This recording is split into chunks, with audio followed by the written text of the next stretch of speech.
right away. Okay.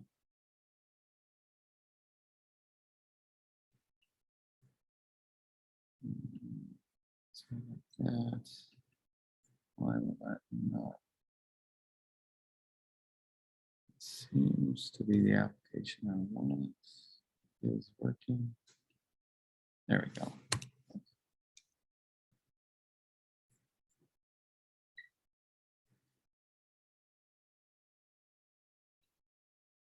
Okay, great. And it was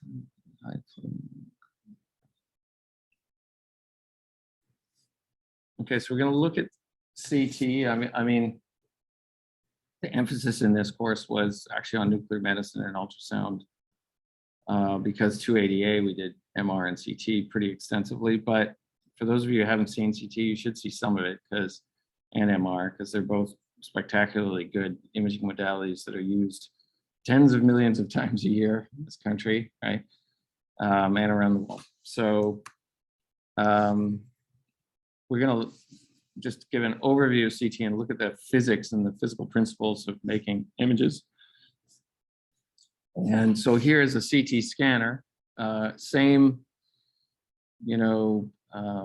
basic shape, size as a MR scanner and a SPECT scanner and everything. It's essentially a donut configuration where all the hardware is in the cylinder here and the patient goes in the middle.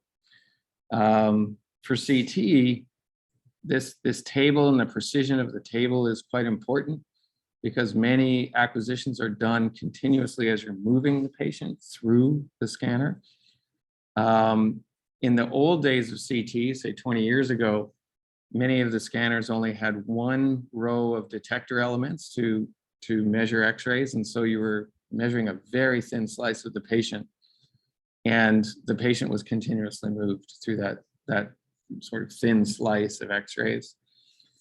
And the fact that you could do that made a huge jump in CT applications. The fact that you could spin the gantry continuously collect as you move the patient through, as opposed to do one rotation, move the patient, do the next rotation, move the patient. That obviously took a long time to make pictures. Now we're making pictures in well under a second, sort of 150 milliseconds for a full CT volume.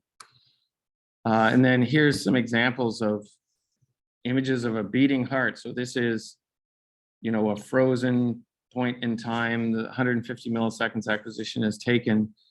These are 3 orthogonal planes through the heart. So this is the axial orientation. So that is in the plane of the CT acquisition. If you drew a vector between the patient's head and feet, this plane is the plane that's the perpendicular to. Okay, so it's called the axial plane. Sagittal is if you cut the patient down the middle, right? And so this is anterior, the patient's chest, posterior, their back, head, and feet. And then this is called a coronal plane, where this is the patient's head, this is the patient's feet, left arm, right arm, right?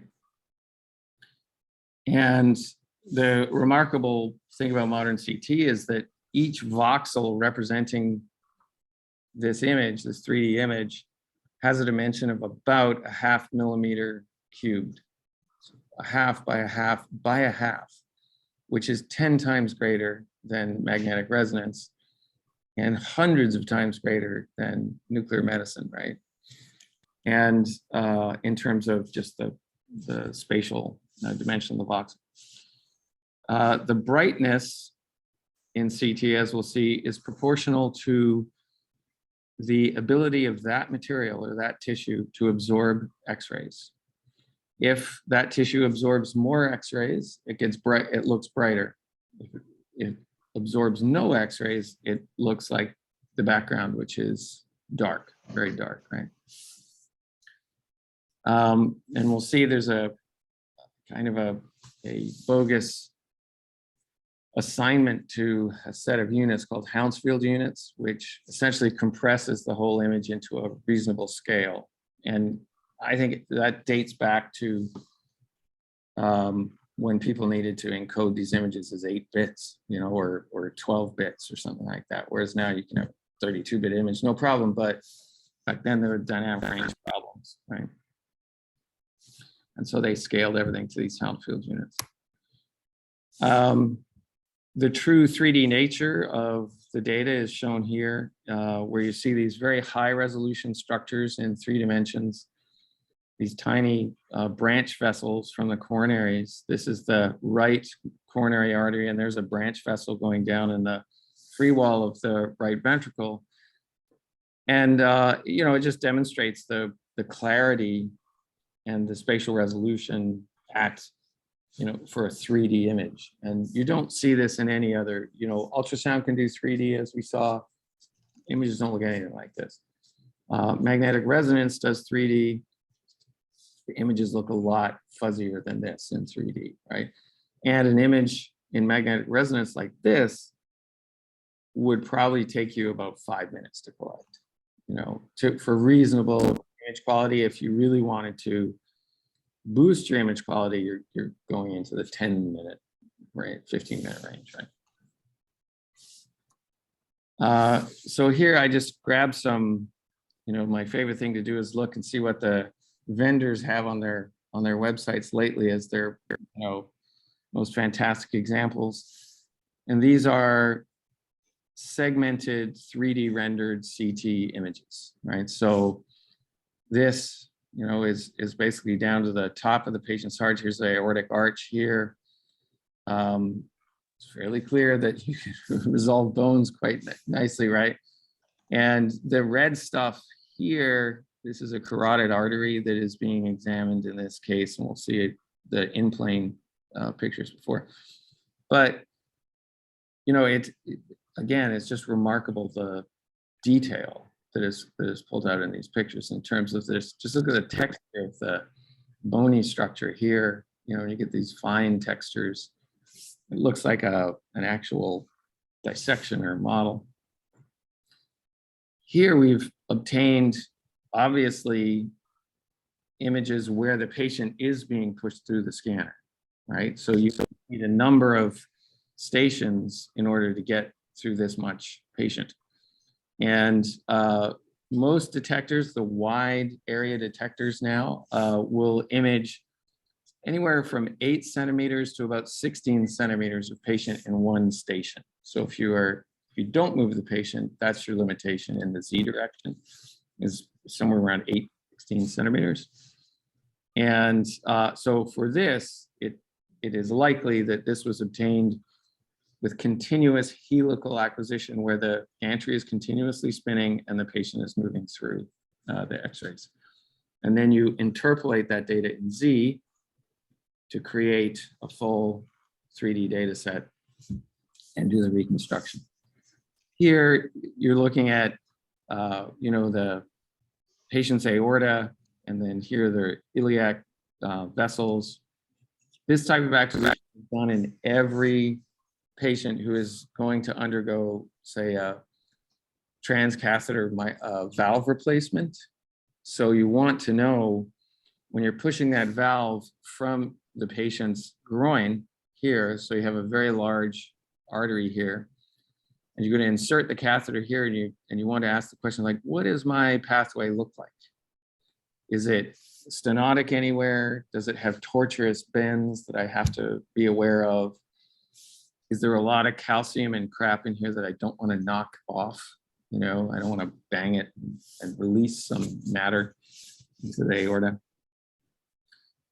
Here's a cardiac case where you can see the descending aorta, the ascending aorta, and the vessels going off to the head, pulmonary artery here,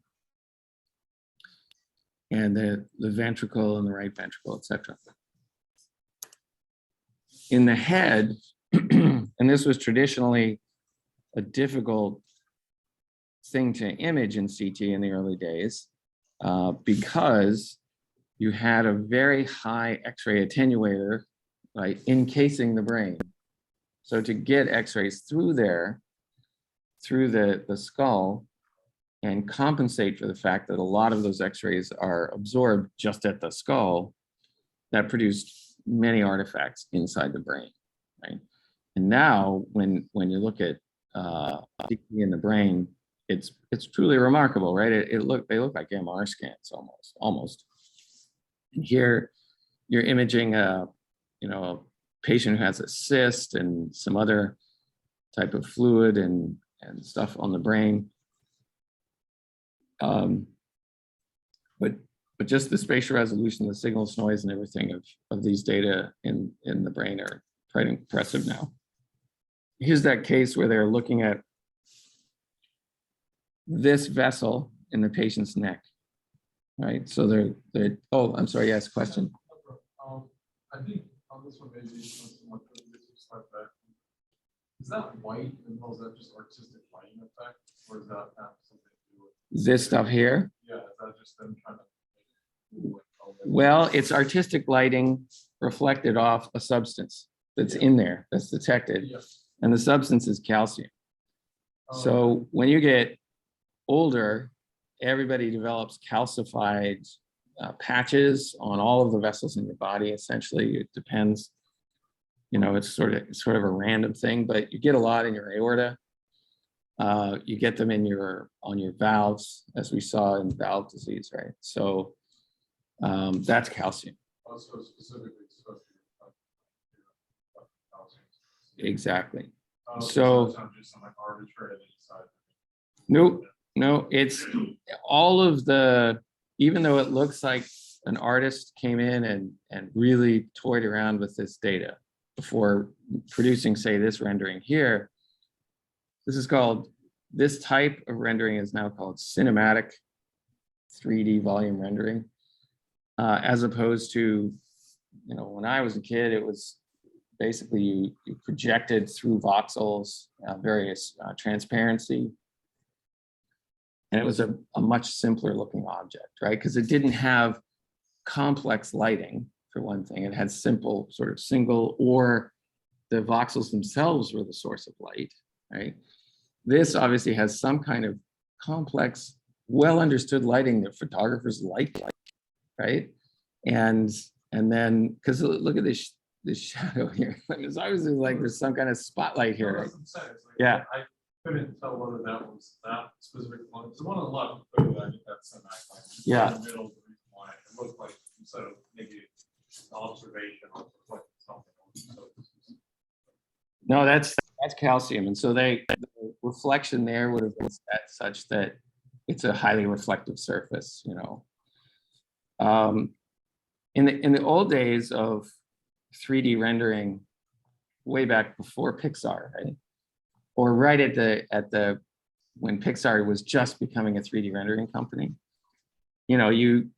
all of this stuff was really simple. You had triangles and basically surface features, like whether it's shiny or dull or whatever. And now that vector of features gets much, much larger for each voxel and how it's going to behave when it's illuminated by a different source. Or in this case, this looks like the voxels are the illuminating source, right? So they are providing the source of illumination. So it's this cinematic rendering in CT has come around in the last 10 years, maybe, something like that. And some of them just look exactly like plastic dissections, like somebody built a model after dissecting them. And it derives from this simple grayscale data. Here we have this guy's carotid, right? And this is one of the key vessels that, as you get older, you worry about getting a stenosis in your carotid artery because it limits the blood flow to your brain, right? And luckily you have two, right? So if one goes down, you still have one on the other side.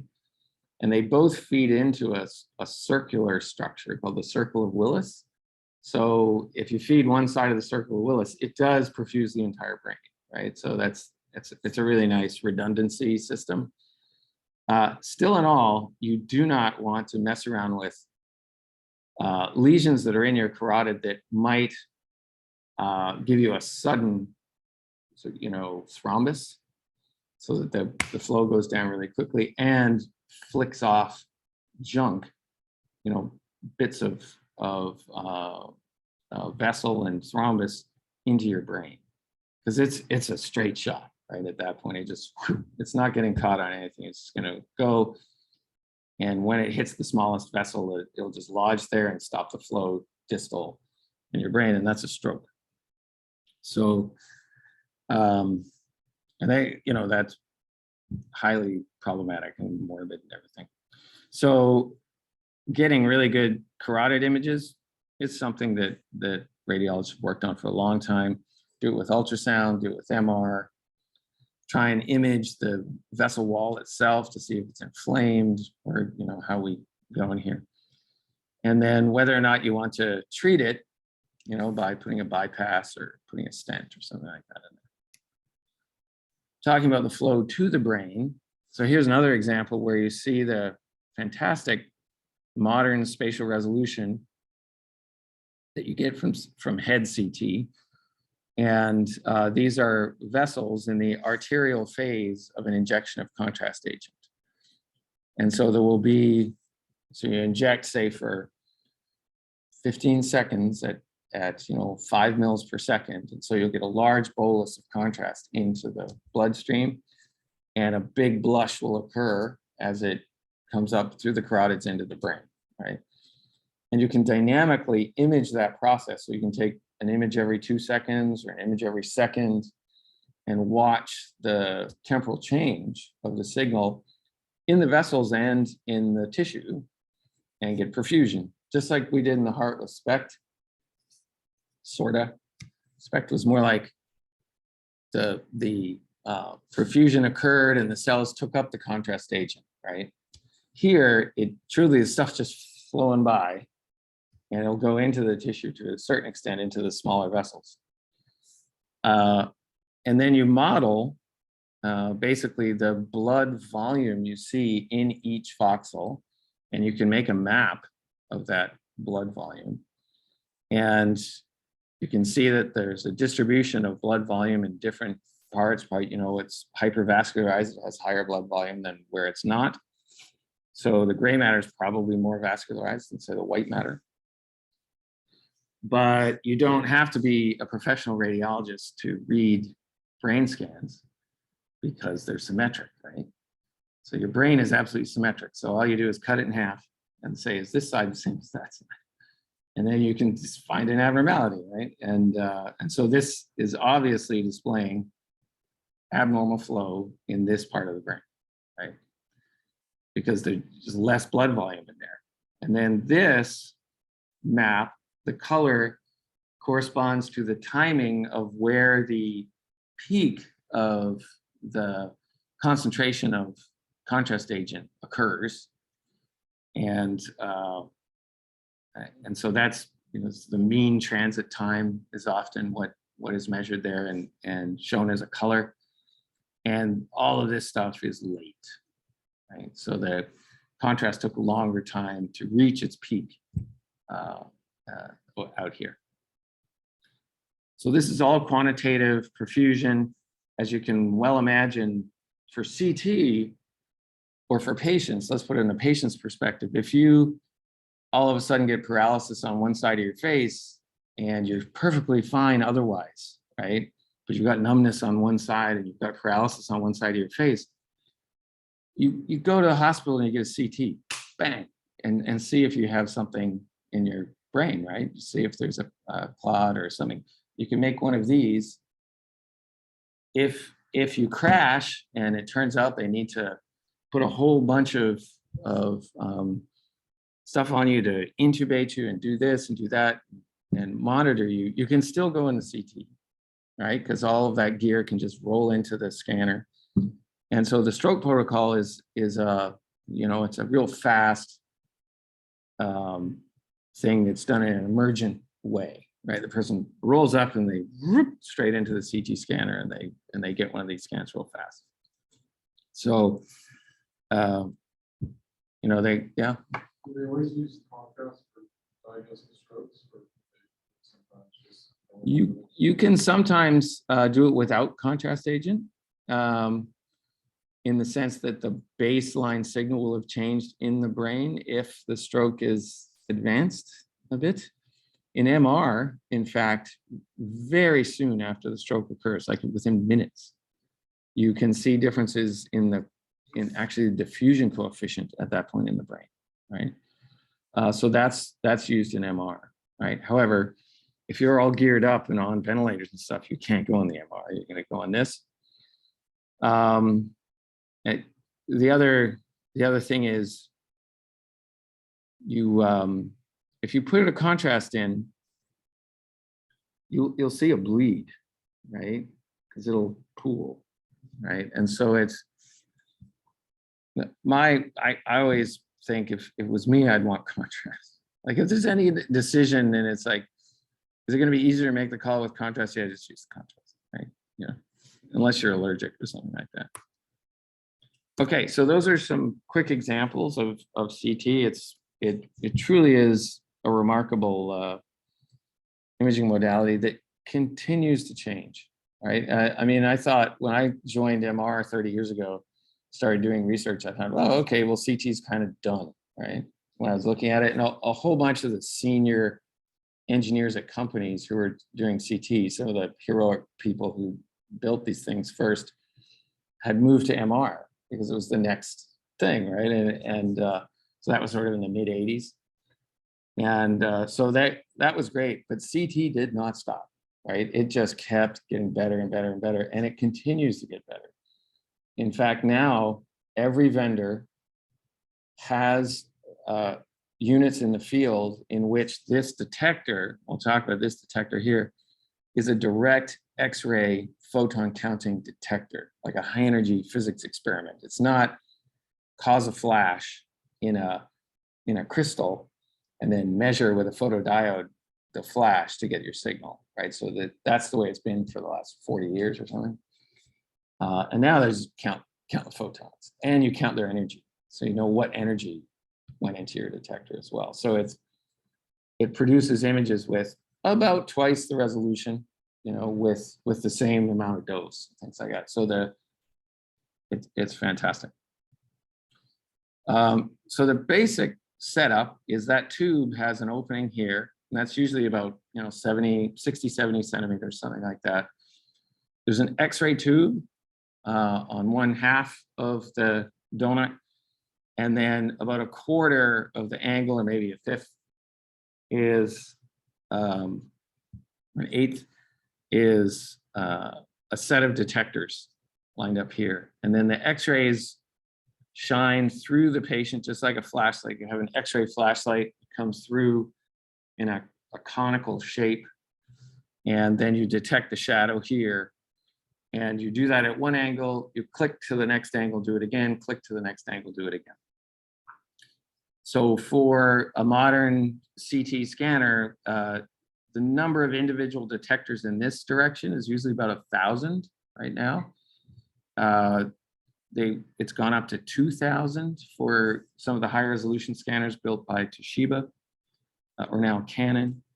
And in order to make use of that resolution, you can imagine the angular change that you make for each shot, decreases. And so you had 1,000 of these, you need about 1,000 angles to match the resolution in the XY plane. And if you have 2,000, you probably want 2,000 angles of data, right? So that's about how many angular shots you take as you rotate the source and the detector together and get these shadows of the object. The Z-axis, a modern scanner will have anywhere from 64 to 320 parallel planes in this direction. The highest 320 is on the Canon, 256 on the GE, 128 on the Philips, and I think about 128 on the Siemens, something like that. Those companies that did not go for the very large Z direction, it's an engineering decision, and one of the decisions is like, when you get out to these high Z values, you're out at a wider part of the cone for the X-ray source, right? So you can imagine if I'm way out here and I have a conical X-ray and they're coming through my sample at this angle, when the source rotates and is down at 180 degrees, this thing is now being irradiated by something completely different, right? So it's not a vertical shot anymore. And so you have to compensate for that by doing what's called cone beam reconstruction. And the resolution and artifacts increase as you move away from the center, right? So it gets harder to make pictures of stuff farther from the center, as you might imagine, until finally you don't have enough views out at the edges out here to make a picture. And so that's why a number of manufacturers said, you know, we're just going to 10 centimeters, and that's enough cone angle artifact that we're going to deal with. We'll just push the table if we need to see more, right? A set of detectors looks something like this. This is you can look at both of these YouTube channels, they're still there. And this is the Z direction across here, right? This is the theta direction, and this is 1 unit in a set of about 20, I don't know how many are in there, 16 or 32 units, to build up about 1,000 detectors in this direction. And this is 256 in this direction. That's 256 slices that we're imaging simultaneously. And these websites will show you, they'll pop one of these out and you can see the individual size of each one of these units. And it's a little crystal that will flash when hit with an X-ray. And then behind it is the photodiode and voltage detection. And of course, you have a little bit of inefficiency because you need some kind of, you know, division between those individual crystals such that you don't just get a big, you know, blossom. So there's a little dead space between each crystal, and it's about 90% efficient, something like that. This one is interesting in that the central 4 units here, so 128 detectors, are flat. And then these two angle up to basically try and be more orthogonal to the cone, right? I think this is I think GE is the only company that does this, right? Interestingly, when you can hack the raw data that comes off the scanner, manufacturers will not give you this raw data. You can save it for use later. You put it back on the scanner and do some new recon, so you can save the original projections. But all of the software they have, the only thing you do is save it and then put it back on the scanner and reconstruct using their software. They never let you look at the raw data. And the reason is that historically, CT has been a very closed, engineering closed science, partly because it's radiation. So you don't want a bunch of, grad students mucking about and irradiating themselves. You can do training and everything though to avoid that. But also, and maybe more importantly, some of the tricks for compensating for artifacts in CT were discovered sequentially by engineers at different companies, and they did not share that information, right? That didn't show up in patents. They just kept it in-house. And all of a sudden, one company had the best brain scans, right? And they didn't tell anyone how they did it. They just did it. And so you have this buildup of this type of protective, state-of-the-art stuff that isn't patented, but is a trade secret. Eventually, it gets figured out. Other people figure it out, but that's the history of CT. And then what you can do is take the raw data and just put it in MATLAB and just for 2 days hack away and get a picture of what the detector looks like when you shine a source on it and there's nothing in the scanner. And you can get raw data. I'll show you some other raw data we have with people. But here, you can see it's not a beautifully uniform detector, right? I mean, there's obviously gain issues between patches. It looks like each one of these detectors has a fundamental, maybe one amplifier works for all of these crystals or something like that. And then there's these dead spaces between the big chiclets. So they're not all that interested in handing this information out. So also, there's a brightness issue in that the source obviously makes a much brighter signal here than it does over here. This is called the heel effect. And when you have X-rays, they hit a target, and then the X-rays that come out will be brighter as you move away from the target a bit, because the X-rays that go straight below have to go through the target for a bit more. So that's called the heel effect. And the fact that it's very bright in the middle and fades off to the edge is something that's standard CT practice, which is called a bow tie filter. And that's to essentially eliminate X-rays out in the periphery where you don't need many X-rays to get through the patient or the object. You need more X-rays in the center to get through. This is a phantom, an example object that we just stuck in our scanner. It's sort of an hourglass-shaped 3D printed object with contrast inside. And so that's why the inside looks very bright. This is the material that was used for the 3D printing. We were doing this because we wanted to look at the profile of some pacing leads. And so these are two pacing leads. And we're just looking at it from different directions, right? After the reconstruction. This is what the raw data looks like. It's basically shadows of that object. It's more X-rays hit the detector than out here because of that bow tie filter. And you can see the contrast inside this hourglass shaped object is causing a greater shadow. So fewer X-rays are hitting the detector. And then the metallic objects really cast a really strong shadow for each view.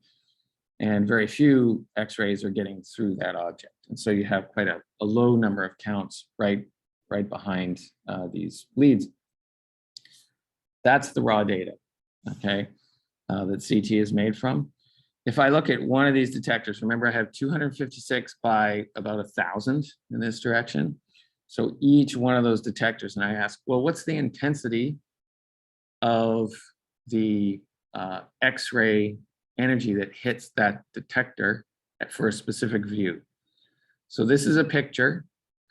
Each voxel in that picture has a number, and that number is proportional to this interval, okay?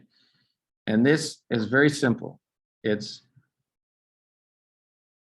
basically how much intensity you start with, right? So I naught is just what the gain you've set on your X-ray source. So if I make my X-ray flashlight brighter, I naught goes up, right? So that's usually encoded with milliamperes of current in your X-ray source. And you can set that from anywhere from, say, 50 through 1500, right? So there's quite a dynamic range of intensity that is used. The reason you need a high dynamic range is because people come in all shapes and sizes. And so the skinny people, you don't need many X-rays to get through them. You can get away with a few hundred MA. Big people, you need the 1500 MA just to get the X-rays through the person and out the other side, right? So that's principally why you have this huge dynamic range. So you start, this is just for one detector, let's say.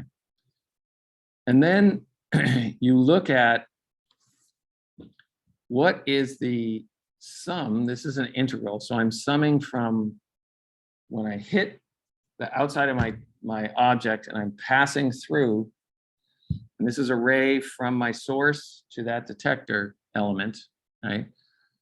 And you integrate, so you integrate up the linear attenuation coefficient of the objects on that ray as I pass through, right? And so this ds means if I start at my X-ray source and I go on a straight line to my detector, I integrate how much attenuation occurs along that line. So if at some value, you know, S in here, where this attenuation gets really big, the number of X-rays is going to drop down a lot. Right? And that is what this picture is. It's this function, right? That's what we're looking at here, right? What we're going to, this isn't what you show people, right? When you give them a CT scanner. So what we're going to solve for is this thing, right? It's like, what is the linear attenuation coefficient at each position in the object? What we have is an integral of that function, right, through many different paths. And so when I take different views, basically I'm changing this integral path. For each new view, I have a new path, right? And I get the sum of the attenuation along all of those paths. So you can think of CT data as a collection of millions of paths and the sums, right? And now I have an inverse problem on my hand. I have to take all of those sums of the attenuation and solve for these individual components. I know precisely what the paths are, right? And I know precisely what the end result of the sum of the attenuation is along each path. Right? So you think, well, if I get enough of them, I can solve, like do the inverse problem, right? Normally, what is used instead of that function is this one. It's a trivial manipulation. You take the intensity that you started with, the brightness you started with, as the denominator over that which you measure. So this number is always going to be less than 1, right? The intensity I start with as I enter the patient is always going to be higher than the intensity that comes out of the back of the patient. Well, you hope so, right? Because I don't know, you know, certain radiation things cause fluorescence and stuff, right? And so you illuminate something, you get a brighter signal out the back. That doesn't happen with X-rays, right? You don't turn the person into an X-ray shining object. It just is a shadow, right? And so anyway, so this is somewhere between 0 and 1, this number, right? When you take the log of this, that exponential, remember I had a exponential here? So I take I naught, divide ID by that, take the log of both sides, and then I have just this integral on that side. So I'm left with this integral, right? And then I have this. We basically, when you plot this function, this is what it looks like. We now have a large number. Okay. We have a large number where we have a lot of attenuation. So it's the sum of the mu values along each line now. And if those mu values are large, you're going to get a bright signal here, right? With that simple modification, yeah? So I know this is exactly CT, but in terms of X-ray scanners for like airport and stuff like that. Yep. I know that some of the generation of contact, some of the object and stuff like that. You can tell what of an object? Some of the chemical properties. Oh, yes. Yeah, sure. How is that done using the, if you're assuming it's the same exact source, you have to use multiple types of sensors, or Right. can you tell that from just the X-ray? Okay, so that's a great question, and it works in medicine too. And the question is, for some of the X-ray detectors at airports, it's presumed that you can detect certain materials and identify certain materials by the attenuation from that X-ray detector. And it's like, how the heck do you do that? One of the ways is you have a source that can click through multiple energies. And then it's the amount of change from one energy to another is characteristic of a material versus just the single value at a specific energy, right? So one of the problems with a single image at one energy is, what do you normalize to, right? Everything's sort of relative. If there's a real strong attenuator on the top, you know, things like that, maybe values get distorted. Things do have, there's a graph of the mu value versus energy for almost every material. And so you could imagine that you might be able to identify certain specific things that had a particularly unique mu value, but probably not. What makes it more specific is when you have, say, 4 energies. So if I irradiate at 80, 100, 120, 140, and I look at the slope of that line of how the mu value changes, that has better ability to identify a material.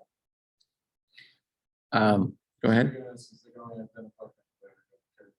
Correct. Correct. I've often watched the guys reading, you know, the single viewer. I don't know, it's not really a CT scanner. I think it's just a single X-ray, and it comes up with false color. And you watch the person reading and some of them are good at doing it fast, and others, like, they ponder it and ponder it. And you're like, oh, come on, man. It's like, we're not looking for a tumor in the life, just, you know.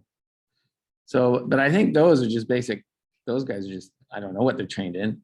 They probably wouldn't tell me, but it's probably just shapes. They're just looking at particular shapes, right? And I'm pretty sure you could, pretty soon that thing's going to go through a deep learning network before it hits that person's, you know, thing. But the problem with that is then all our bags will get checked.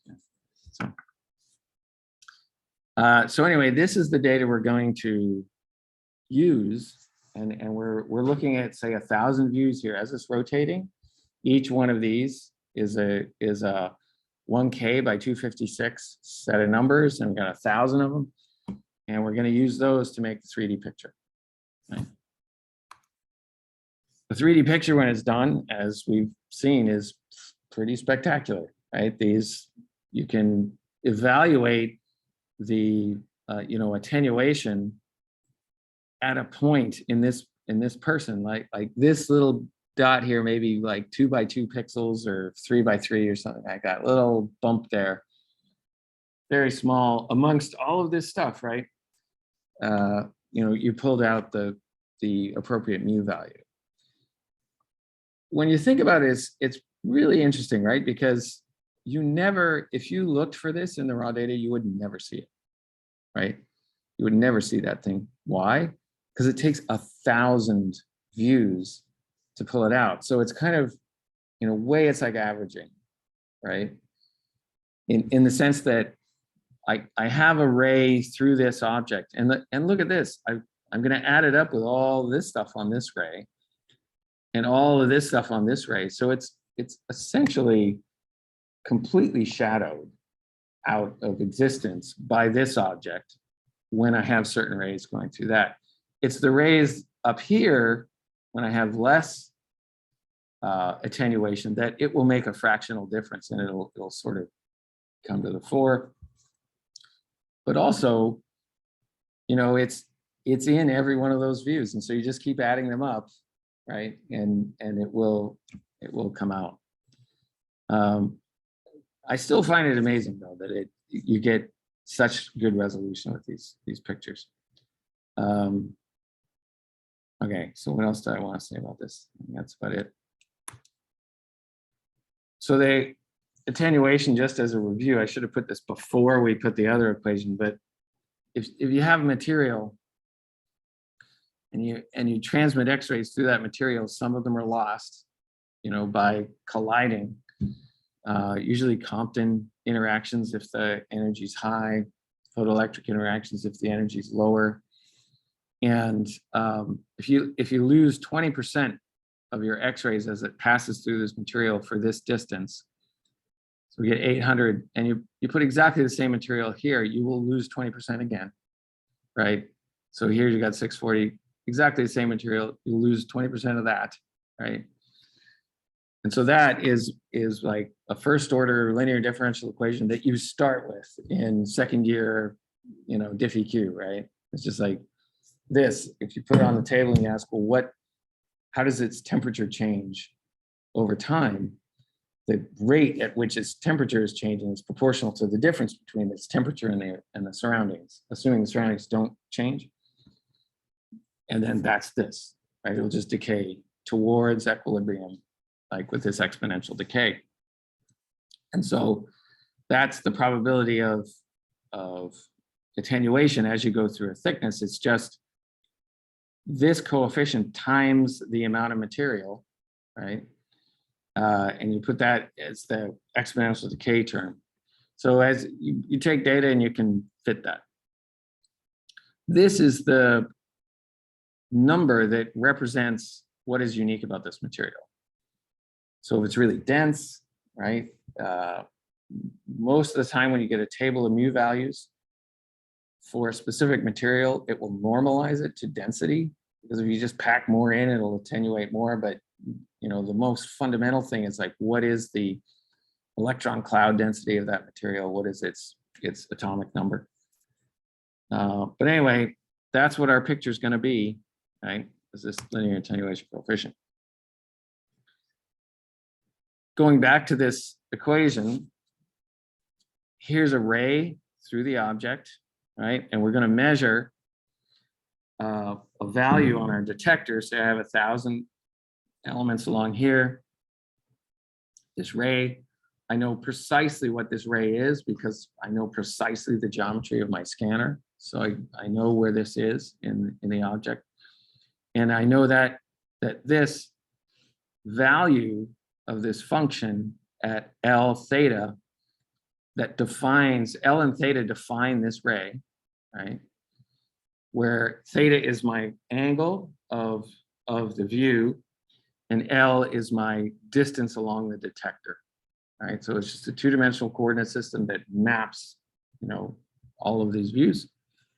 And what I measure on my detector itself was this thing, this ID value. And that's a shadow, right? Then I take that function, I do this manipulation to it. And when you're talking to people and they give you some raw data, they'll ask you, well, is it logged? Like, have you done that already? Or is it raw data? And if it's logged, you're in luck because they figured out what I naught was. They did all that for you. And then you get these values. And then you can just go straight into reconstruction, right? Some of the things that'll get in the way is if I naught is not constant, right? So in time, if it fluctuates a little bit up and down, or a big old sine wave or something like that, then you got an issue you have to deal with. And what is done every morning is the scanner goes through a calibration procedure which measures I naught at all different energies, right? Different MA values, and just make sure that the scanner is in its predictable mode. And then when you take data on an individual patient, some of the detectors on the outside of that patient will actually be thrown away, and there'll be sort of estimates to validate your I naught value, right? Because they're kind of in the air. So again, there's the data. Our job is to turn this function, which now is parameterized by L, which is along the detector length. So there's 1,000 values of L basically for the discrete data, and theta, which is each individual view. So if we do 1,000 angles, we get 1,000 theta. So it's a fairly big function. In our scanner, we're doing 3D. We also have Z, right? But we won't talk about that. This is the central slice of that. And we can assume that if we had a scanner that had perfect parallel geometry in Z, which they don't, you would just do this, 256 times. But it gets a bit more complicated than that. So this CT number is what was invented many, many years ago to quantify the pictures so that you had some kind of consistent values coming out. And when you solve for mu, you then use calibration data that was obtained that morning for what the mu in water is, right, to create this number. And so for your scanner, whatever it decides water is, you're going to do this, whereas your image pixel minus mu of water divided by mu of water times 1,000, right? Air, as you can imagine, because mu of air is essentially 0. X-rays aren't stopped by anything in air. Air is minus 1,000, kind of by definition. Water is 0, right? And then anything that has higher attenuation than water is a higher value than 1,000. So you kind of get used to these numbers. So in that sense, you know, it's a nice system in that certain tissues just, you know what their Hounsfield number is. So the soft tissues are somewhere between minus 100, say for fat, to 60 for blood without contrast agent. Bone, we're up in the 250 to 1,000, et cetera, et cetera. And so here's a picture. This is contrast 650. This metal lead is 5,000, right? Is the Hounsfield unit. Fat minus 120, et cetera, et cetera. So we're gonna switch now to, because we have to be out of here at 10:50. Is that right? Yeah, I went on too long. We're gonna switch to our presentations. And who wants to go first? You want to go first? Okay, great. So you can just take the screen. Okay. And yeah, sure, no problem. Let me get my headphones too.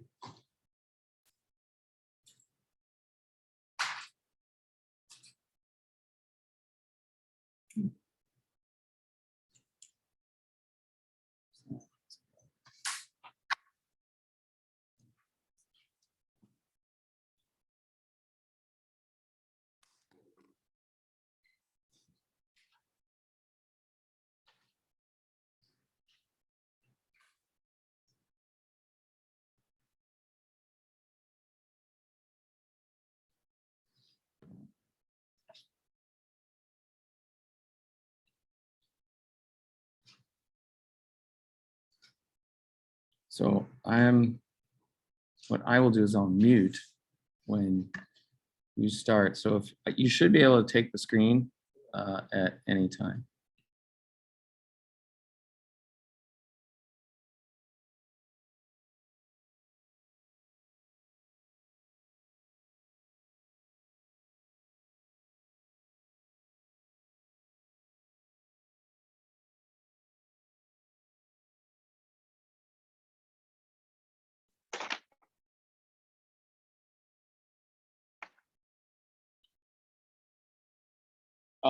Could you please, sorry.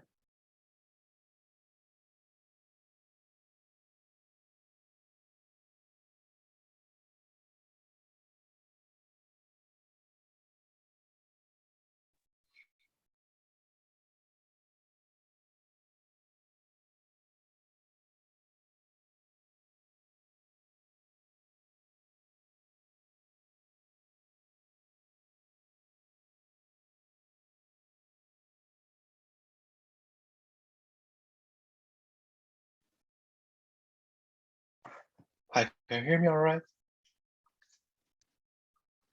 Yeah, we can hear you. Okay. Hi, everyone. So we're gonna start. Okay, hi, everyone. My name is Hanan, and here I'm with Yuan Shen. We're gonna present the paper today that's called Metrics for Evaluating 3D Imaging Segmentation.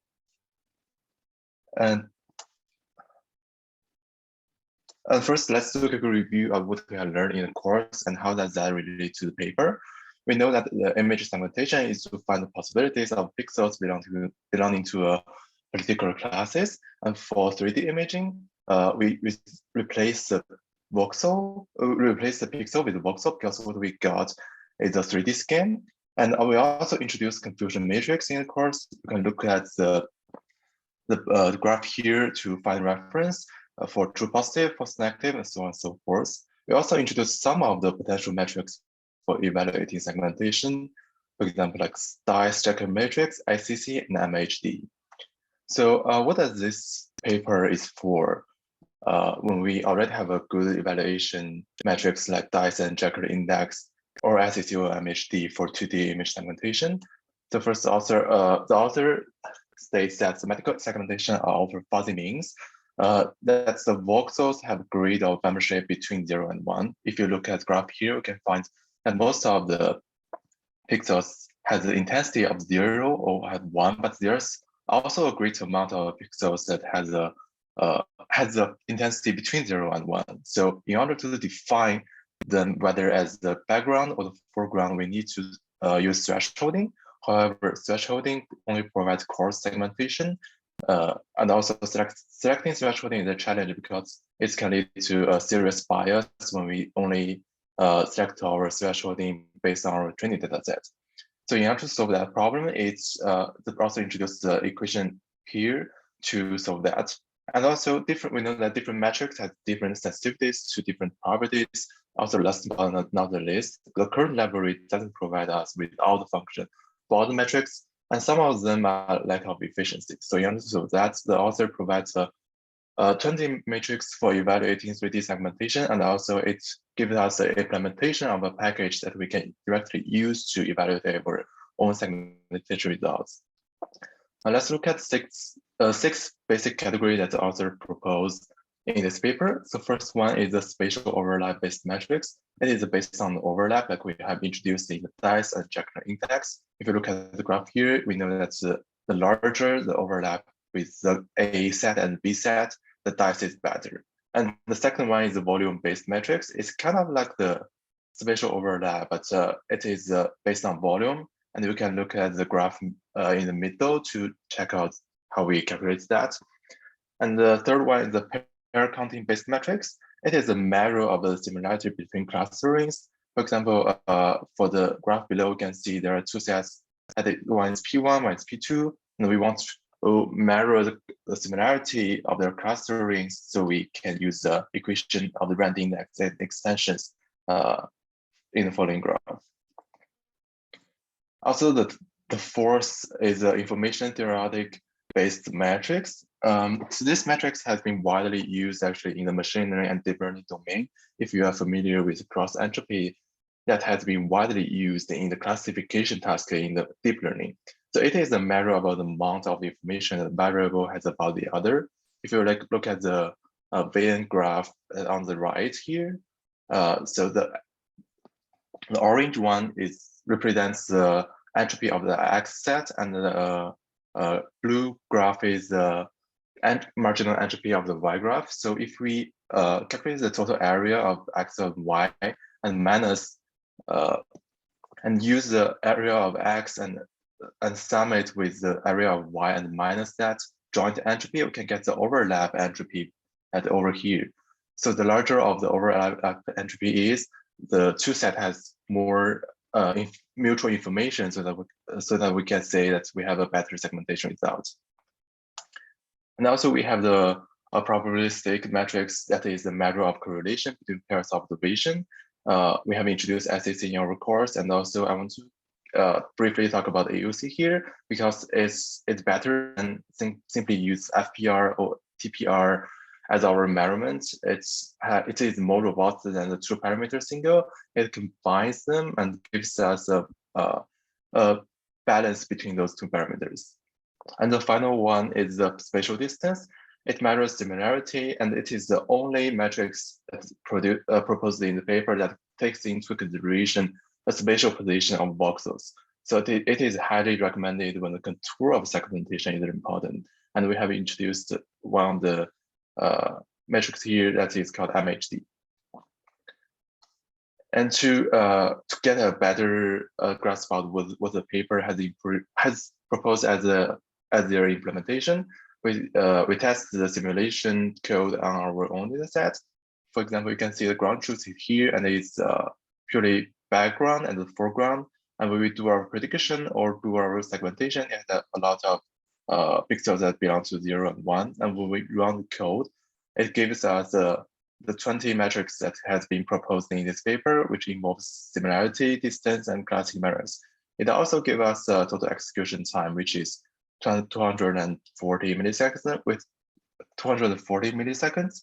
So it is quite short compared to what we have implemented in the ITK.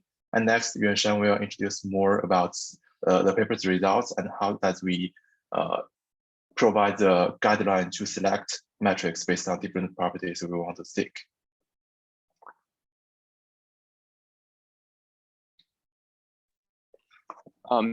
So thanks so much, Hana, for introducing us the basic background and also showing our own simulation.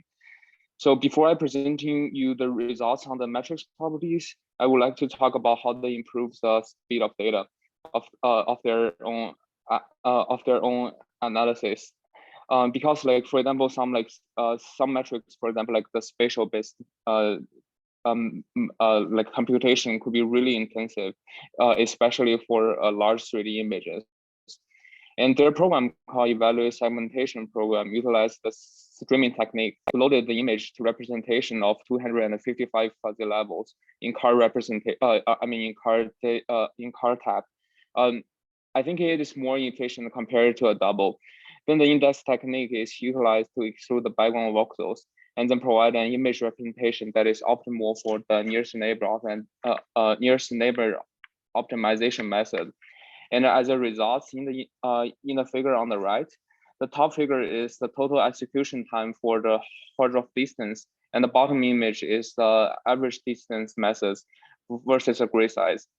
And the proposed tool, which is shown in this black dot, is more efficient compared to the ITK tools by around like 2.5 fold. And also, you can also observe that the ITK method, the running time is really sensitive to the grid size, and their proposed tool is they're more stable compared to the ITK tools. And also for the average distance methods, the execution time is more variable compared to the Hausdorff distance method. Oops. And then the researchers showed the pairwise Pearson's correlation coefficient map between the different metrics.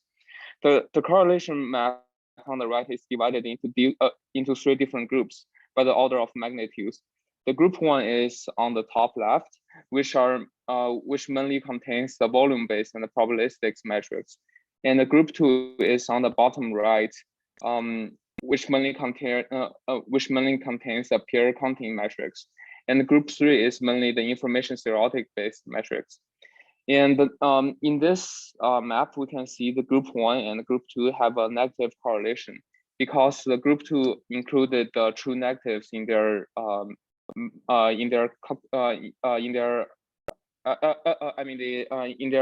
algorithms, but the group 1 doesn't consider them. So the negative correlation can be explained by the figure on the right here. So as shown in the right figures, images segmented are compared with their ground truth images. The segmentation A is more similar to the ground truth B. And in the A hats, the segmentation and the ground truths are the exact same as in A, but reduce the true negatives by selecting a smaller boundary cube. Technically, the matrix evaluation should not be different for A and A hats. But since most of group 2 metrics they actually consider the number of true negatives, so the 3 parameters they actually change their so they actually change their values depending on what's the aim of your segmentation evaluation. I think the different kind of metrics should be applied for evaluating your segmentations. Another interesting consideration is in the real biomedical images, the anatomical structures could vary their shapes from a simple smooth shape such as a kidney or liver to a complex shape such as a tumor. So in the figure on the bottom, in A star is compared with a circle, and B, the same star is compared with another star that rotated with the same overlap arrows, which means the false positive and the false negative are the same in both cases. So all the overlap-based metrics generate the same similarities, but it means that they cannot distinguish a different shape in each case. The spatial-based segmentation, such as the Hordorf distance and average distance, discover this boundary errors well by generating a higher ranking for B. And in certain applications, the missing regions harm more than including the wrong regions. That means we need to minimize the false negative by compensating with a false positive. So in this figure, the GT is a ground truth, which is in this black circle, and A is a smaller segmentation, and B is a larger segmentation. So the distance between the ground truth and A and B is same. So the delta value is same. But the ground truth versus A include more false negative, and ground truth versus B have a bigger false positive. So in order to rewarding the recall, which means we actually minimize the false negatives, there are two metrics which are the mutual information and TPR have a better rankings. And the one last property is the segmentation densities. So for some algorithms, they can distinguish the boundary well, but with lower densities. So in the right figure, the B is a solid segment with a lower accuracy compared to C. And C, it has a better accuracy, but has a lower densities. So when comparing all the metrics, except the distance-based metrics, generates a higher similarities in B than C due to the more false negatives in lower density image in C. So in the end, the researchers actually conclude the table to include all the metrics here. And so you can see the distance-based segmentation metrics, they're actually outperform the others. And if you think the recall is important, the TPR and the mutual information, they're the better metrics. So actually, depending on your application, you should choose this metrics very carefully. And it seems like the distance-based metrics, they're the better metrics, but actually the trade-off is the computation time for them is also really, I think they're much larger compared to the other metrics. So that'll be our presentation, and thank you for listening. All right, guys. That was terrific. And it shows the breadth and like the complexity of that choice. You know, so I agree. It's depending on your application, it's very important to pick the thing that takes you where you want to go.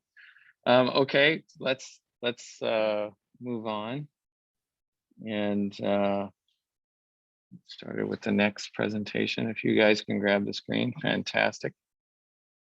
Can you guys see the screen? Okay, can you hear me fine as well? Yeah, everyone online can. Okay. Okay, then I'll just get it started. So today we'll be presenting on the review paper SPEC/CT and tumor imaging. So first, we will look at the background. So in the paper, it compares conventional scintigraphic techniques for the use in diagnostic tumor imaging and how SPEC/CT can improve the diagnostic accuracy.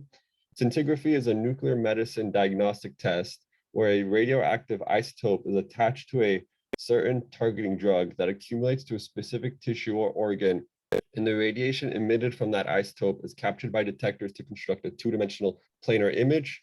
In contrast, SPEC involves the creation of a three-dimensional images. Scintigraphy provides great characteristics and functionality and metabolic activity of tumors. However, it lacks information that is key in identifying the localization and morphology of tumors. SPEC/CT can provide the anatomical information more accurately and as a result, provide better patient management and a more definitive interpretation of the images. We'll look at some examples in the following slides. So the first clinical application we will look at is bone scintigraphy. It is used in the detection of bone metabolism alteration. The main goal is to differentiate the uptake of the radioactive isotope in the skeleton from metastatic bone disease to other increased activities such as benign tumors and fractures.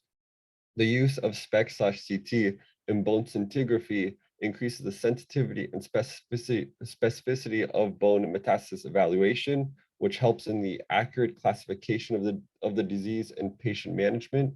So in one study, 40 patients with prostate cancer were imaged with both bone scintigraphy and SPEC/CT.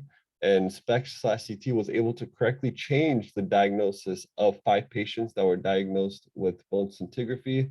So a false positive case can be seen in the image on the right here.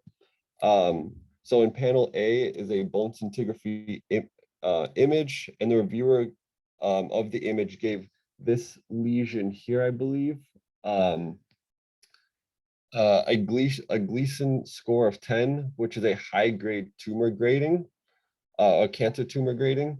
However, with the use of SPECT/CT, the CT scan, which is in panel D here, confirmed that there was a benign compression fracture in the spine, which can be seen right here. And the SPECT scan confirmed that the lesion overlapped with the benign compression fracture, as you can see in panel C down here. And finally, the MR scan in panel E confirmed the diagnosis of a compression scan instead of a high-grade tumor. Next slide. So the next clinical application of SPECT/CT is the identification of sentinel lymph nodes. So sentinel lymph nodes are the first lymph nodes that cancer cells are most likely to spread to from a primary tumor. Scintigraphy is a scintigraphic technique used to identify sentinel lymph nodes, mostly prior to the surgical removal of the primary tumor. It is mainly used in breast cancer and melanomas because the imaging modality provides very poor anatomical structures, so it cannot identify them with other primary tumors. However, with the use of SPECT/CT has expanded the use of sentinel lymph node identification to other primary tumors because it provides accurate detection and anatomical structure of anatomically complex regions and unpredictable lymph node drainage. So in one study of 46 patients, SPECT/CT identified additional sentinel lymph nodes in 26 of the patients not seen in planar lymphoscintigraphy image due to lymph nodes hiding adjacent to the injection site.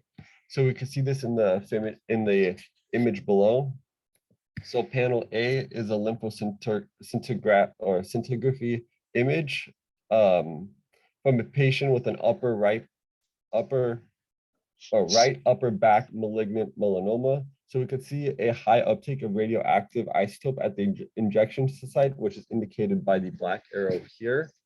However, in the SPECT/CT axial slices, there's an uptake in the axillary lymph node, which is indicated by this white arrow here. Axillary lymph node, which is masked by the high uptake at the injection site in the lymphoscintigraphic image. So the injection site is indicated by this white arrowhead here. So the use of SPECT/CT can help reduce the number of false negative diagnostics in lymphoscintigraphy by identifying metastatic lymph nodes not seen in the imaging modality, and can provide anatomical structures that can help the surgeon identify the lymph nodes for less invasive biopsy. Awesome. So the paper then sort of moves on to talk about the use of a technique called whole body 131I scintigraphy. And typically a small dose of this radioactive iodine isotope is given orally, and most of it is uptaken by the thyroid. It's used often for post-operative staging, so technically you had to decide how the cancer responded to treatment, but it's also used for determining what extent of surgery might need to be performed. Since it's uptaken by the thyroid, it's primarily used to evaluate thyroid cancer, but it's also effective in identifying if the cancer has spread to other areas of the body. Now, like other treatments or techniques that we sort of discussed previously that involve planar scintigraphy, the contours here aren't defined very well. And even with just the inclusion of SPECT, the abnormal uptake localization becomes sort of difficult to identify. And this is why it's sort of important to include the co-registration of CT to allow for anatomical registration. In fact, in some studies, they use three-dimensional surface fitting and external markers that sort of assist with that. Now, this is especially important in the case of identifying physiological bowel metabolic activity and being able to differentiate that from actual tumor uptake. Now, oftentimes patients have to go home and come back another day after a bowel movement with just planar imaging. The paper then sort of goes on to discuss several studies that affirm these statements. For example, in a study with 41 patients with thyroid cancer after treatment, when an additional 53 SPECT-CT scans were performed, 71% of the lesions in the neck were confirmed, while the interpretation of 29% of them were actually changed. And this is essential because it changes your patient management. So therapeutic dosage, additional surgeries, or the use of external beams. Now, the figure on the left that we have there is of a 50-year-old patient with a thyroidectomy. So basically they surgically remove parts of the thyroid gland. And after 8 days of this 131I administration for ablation of the rest of the thyroid, they took the scans that you see. So figure A shows an anterior view of the scintigraphy with the uptake visible in the neck region. Then we have figures B through D showing the SPECT CT axially and E and F showing them coronally. The point here of this image is that the SPECT CT was able to accurately localize the uptake of the isotope to the remnants of the gland tissue within the thyroid bed.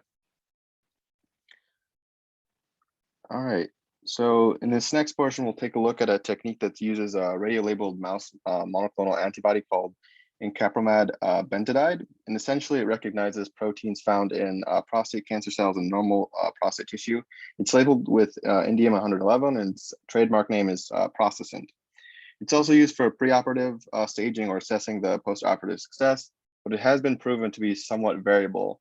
And studies actually show that a third of patients with apparently localized prostate tumors have a form of extraprostatic disease.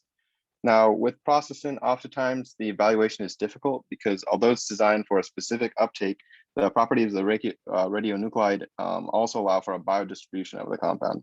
Now, when that happens, you often see physiological landmarks on the scan that will mimic disease. So things like pooling of blood, bone marrow activity, or just the excretion of that tracer through the gastrointestinal or urinary tract can be misleading, especially when they're in close proximity to the prostate. Like the previous methods, SPECT CT can provide the anatomical information that is necessary in this scenario, especially to differentiate what is of interest and what isn't. The paper sort of specifies that SPECT CT is effective in proving what they call biochemical failure. So it is previously shown that patients sent to the radiotherapy for clinically localized prostate cancer actually have extra prostatic disease, like I mentioned previously. Now, this biochemical failure is basically an indication of increase in prostate-specific antigen levels after the supposed treatment.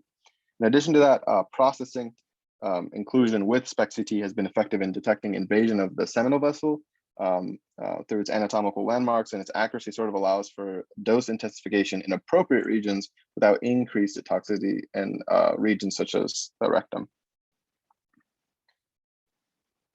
Finally, the paper moves on to talk briefly about some of the other uses and applications of SPECT CT. The first being adrenal hypersecretory syndromes. And this is basically a metabolic disorder where tumors develop in the adrenal glands and cause excess secretion of hormones like cortisol. The paper cites a study that uses SPECT CT to differentiate between hyperplasia and adenoma. So with SPECT CT, the sensitivity goes up to about 82% relative to 41% for just planar imaging alone and 68% for just SPECT imaging alone. It also briefly discussed symptom mammography, which can be used in junction with mammography to help with specificity, in particular with implants and dense breasts. In SPECT CT, a study shows that 89% sensitivity as compared to 73% in planar studies and an unchanged specificity of 94%. So to sort of recap, we discussed a paper that reviewed the use of SPECT CT in a variety of imaging modalities in various tumor applications to sort of help prove the advantages over planar scintigraphy or SPECT or CT alone. We talked about the anatomical localization and the landmarking that CT can provide and how this improves overall accuracy of diagnosing a lesion. We also highlighted its increase in detectability as seen by the rise in sensitivity of the various studies that we introduced. And of course, as a factor of generating more definite interpretations, this sort of decreases the need for further investigations, which also reduces the cost of further imaging and unnecessary surgical procedures, which can overall improve patient management and health. Thank you for listening. All right, terrific. And I mean, that's gives us all some very practical information. So if you go to the doctor and they say, oh, we're going to do a scintigraphy, you say, no, hold on. Let's do some SPECT CT. All right, terrific. Thanks, guys. We're going to have to go because we're still in the room here and I can't go. But that was terrific. Thanks so much for doing that paper. Absolutely. See everybody on Thursday.